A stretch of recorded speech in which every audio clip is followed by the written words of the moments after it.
Bom, continuando nossas aulas de cinemática, então, estamos na aula número 12. Vamos falar hoje de lançamento vertical, beleza? Deixa eu só pegar minha caneta.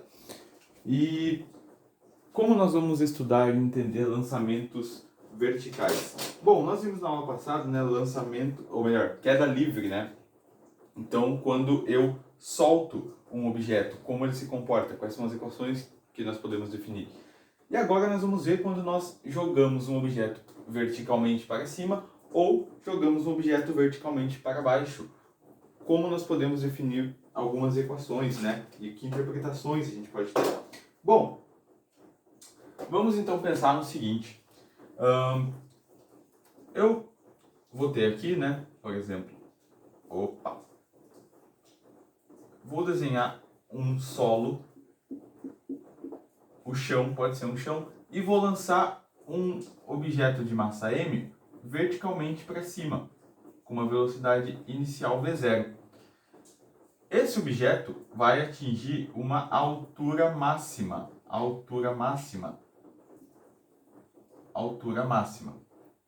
Vou chamar de Hmax, beleza? Atingindo uma altura máxima. E as perguntas que nós temos são praticamente as mesmas de queda livre. Qual é o tempo que esse objeto leva para subir? Qual é a altura máxima desse objeto? Qual é o tempo que ele leva para descer, né? E essas são as perguntas que a gente pode, as mais clássicas pelo menos, que a gente pode fazer, né, para esse tipo de lançamento. Bom, nós sabemos, né, que em todo o planeta tem uma certa gravidade, né, que aqui nós vamos representá-la, o vetor, né, apontando para baixo. Então, a gravidade apontando para baixo e este objeto com vetor velocidade para cima, beleza? Vamos lá. Como nós poderíamos achar o tempo com que ele leva para subir e para descer também, né? Novamente, né, a gente pode relembrar das equações da cinemática, as equações fundamentais, que é o que? V igual a V0 mais AT, né, a equação da velocidade para o movimento uniforme. S igual a S0 mais V0t mais AT quadrado sobre 2, que é a equação da posição para o movimento uniformemente variado. E também a equação de Torricelli, beleza? São as mesmas equações do movimento, ou melhor, da queda livre. Essas equações já nos satisfazem, afinal estamos estudando cinemática, né? Então não temos nada de assim novo aqui que nós vamos ver, beleza? Então, olha só, vamos começar tentando achar o tempo com que esse objeto leva para subir. Nós sabemos que V é igual a V0 mais AT, como está aqui. A velocidade vai ser zero, a velocidade final. A velocidade nesse ponto aqui é zero. Por quê?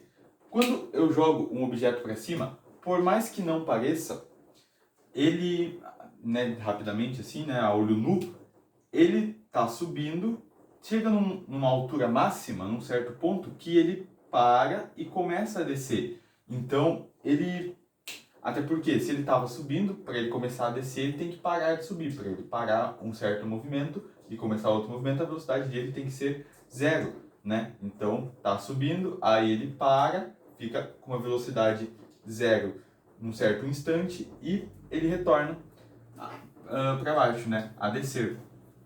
Então, a velocidade, né, aqui nesse ponto, ela é zero. Então, a gente tem zero igual a velocidade inicial mais a aceleração, é a aceleração gravitacional, né? Então, a aceleração que nós estamos usando é a aceleração gravitacional. Se o vetor velocidade aponta para cima e a gravidade é para baixo, nós vamos usar menos aqui, porque estamos indo contra a gravidade. Então, é menos g vezes t. Tranquilo?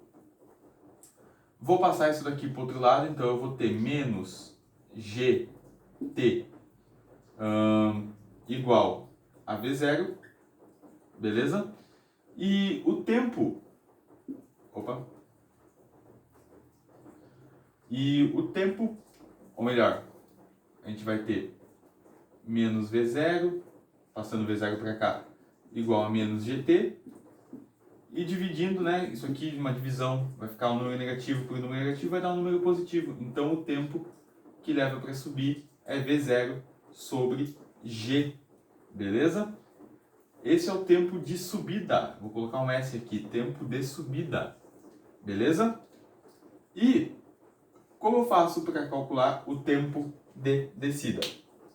Bom, como a gravidade é a mesma, né, tanto na subida quanto na descida, o tempo de subida é igual ao tempo de descida. Então, o tempo de subida é igual ao tempo de descida. Portanto, o tempo de descida também equivale a V0 sobre G. Beleza? E qual é o tempo total com que ele leva para subir e para descer, né? O tempo com que ele fica, podemos dizer assim, fora do solo, né? Fora do chão. Então, eu jogo um objeto, ele sobe e desce. Mas quanto tempo ele leva para subir e para descer? Como o tempo de subida é igual ao tempo de descida, o tempo total é igual ao tempo de subida mais o tempo de descida. Então, a gente chega que o tempo total é 2 vezes esse valor, 2 vezes V0 sobre G, beleza? Bom, olha só, até agora nós já conseguimos encontrar o tempo com que ele leva para subir, o tempo com que ele leva para descer e o tempo total, beleza? Que ele leva para subir e para descer. Tranquilo? Isso eu quero achar a altura máxima. Qual é a altura máxima que esse meu objeto vai atingir? Supondo que eu conheça todas as outras informações, eu quero saber até que altura ele vai chegar, a máxima. Bom, a gente pode usar as duas equações, tanto a equação de Torricelli e a equação da posição no MUV. Vamos começar por essa. O S é o meu H máximo, né? Então, porque o S é a posição final. A posição final é a minha altura máxima. Que é o que eu quero saber. A posição inicial, eu estou adotando a posição inicial sendo o chão, que é 0, sendo 0 ali, beleza? Mais a velocidade inicial vezes o tempo. O tempo é 2, ou melhor, o tempo é V0 sobre G. Tá chovendo, eu espero que não esteja fazendo tanto barulho, ou então que o barulho não esteja interferindo, beleza? Eu não vou usar o tempo total, porque o tempo total é para subida e para descida, e a gente sabe que a altura máxima ele vai atingir na subida, né? Não vai atingir a altura máxima na descida. Então nós vamos usar aqui V0 no lugar do T, a gente coloca V0 sobre G. Tranquilo? Mas, na verdade aqui fica menos, né? Porque a aceleração é da gravidade e como a gente está indo contra a gravidade, a aceleração gravitacional fica negativa. O vetor dela aponta para baixo e nós estamos indo para cima. G, T ao quadrado, então fica V0 sobre G ao quadrado sobre 2. Fechou? Nós teremos então altura máxima igual, aqui deu 0, aqui fica V vezes V, fica V0 ao quadrado sobre G, mais, ou melhor, menos G V0 ao quadrado sobre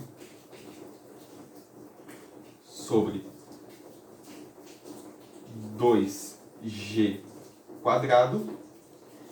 E tem um G aqui, tem um quadrado aqui, eu posso cortar. A minha altura máxima, então, fica V0 ao quadrado sobre G menos V0 quadrado sobre 2G. Eu vou multiplicar por 2 em cima e embaixo para eu poder igualar os denominadores e poder juntar, porque ó, eu tenho g aqui e aqui eu tenho 2g. Para poder juntar eu tenho que ter denominadores iguais. Para ficar igual aqui tem que ter um 2. Então eu tenho que multiplicar em cima e embaixo, porque daí não muda o resultado. Eu vou vir para cá, olha só. Então a altura máxima é igual, mais desorganizado impossível, né? É igual, multiplicando por 2 em cima e embaixo, nós temos 2v0 ao quadrado menos v0 ao quadrado sobre, agora eu posso juntar tudo, 2g. 2v0 ao quadrado menos v0 ao quadrado fica v0 ao quadrado. A altura máxima é igual a v0 ao quadrado sobre 2g. Portanto, este é o valor da nossa altura máxima. Se tu achou muito trabalhoso por esse método, a gente pode achar o mesmo método, o mesmo valor com a equação do Torricelli. Quer ver? Ó, vou te mostrar. Deixa eu apagar isso daqui. Fazer aqui em cima. Olha só. A equação do Torricelli nos diz o quê? V quadrado é igual a V0 quadrado mais 2A delta S. Então a gente vai ter V ao quadrado é zero, que é na altura máxima. 0 ao quadrado é zero. É V0 quadrado menos 2G. Por que menos 2G? Porque seria aqui, ó, seria duas vezes que multiplica menos G, né? Já que a gravidade é para baixo, nós estamos indo, o vetor está apontando para cima.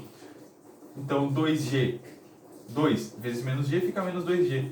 Delta S, esse delta S é a altura máxima que nós queremos encontrar. Beleza? Eu vou passar isso daqui para lá, vai ficar positivo 2GH máximo igual a V0 ao quadrado. Isolando a altura máxima, eu vou passar o 2G dividindo, a gente tem V0 ao quadrado sobre 2G. E nós chegamos na mesma expressão para a altura, de duas maneiras, né? Essa aqui é um pouquinho mais trabalhosa, mas também é bem divertida. E essa daqui, né, pela questão do Torricelli, é um pouquinho mais simples. Então, dessas duas maneiras. E aí, né, cara, nós podemos encontrar a altura máxima em qualquer lugar do universo, né? Se eu pego a velocidade inicial, eu posso multiplicar aqui, sei lá, pode ser na Lua, tanto faz. Então eu consigo achar a altura máxima se eu lançar um objeto verticalmente. O tempo também, a mesma coisa para o tempo, beleza? E essa velocidade inicial pode ser qualquer velocidade, cara, dentro do limite, né, que não ultrapasse a velocidade da luz no vácuo. Então, pode ser, sei lá, 1 milhão de metros por segundo. Nós podemos usar tranquilamente. Isso que é o legal, né, de mexer com as letrinhas, né? Mexer com o número é bom também, é legal, mas só que às vezes dá bastante erro. Então, a gente usa esse algebrismo todo com letras para deixar tudo pronto, tudo prontinho já para a gente usar. Quer achar a altura máxima? Pega a velocidade inicial ao quadrado e divide por 2 vezes a gravidade do local. Quer achar o tempo? Pega o tempo de subida ou o tempo de descida, pega a velocidade inicial, divide pela gravidade. O tempo total, tu pega 2 vezes o tempo... o tempo total é a soma, né, do tempo de subida e do tempo de descida, ou seja, 2 vezes a velocidade inicial sobre g. Beleza? Espero que você tenha entendido até aqui. E se fosse um lançamento vertical para baixo, nós faríamos o mesmo processo, só que no lugar do menos a gente usaria mais, porque estaríamos indo a favor da gravidade, ok? Tomando a gravidade para baixo, beleza? Então, se tu lançasse um objeto verticalmente para baixo, né, tu arremessasse ele para baixo verticalmente, é o mesmo processo, só que com a diferença que aqui seria mais. E aí também nós não teríamos que calcular o tempo de subida, né? Porque o objeto só ia descer, ele não ia subir de volta. Tranquilo? Outra coisa que eu ia falar também era... Agora eu me esqueci, cara. Ah, sim. Esse tempo de descida só é de subida, ou melhor, esse tempo de descida só é igual ao tempo de subida se ele retornar à posição inicial. Se ele subir e descer e parar em sei lá, um valor diferente, numa posição diferente que não seja a posição inicial, aí o tempo de subida não é igual ao tempo de descida. Então, para ser igual, ele tem que subir e retornar para o mesmo lugar, né? Para a mesma posição. Nesse caso, é o solo. Tranquilo? Espero que vocês tenham conseguido entender. E na próxima aula, acho que a gente já vai entrar em lançamento oblíquo, cara. Beleza? Para a gente terminar aí essa série de lançamentos e começar a entrar em movimentos circulares. Beleza? Bom, espero que tenha entendido tudo aí. Valeu!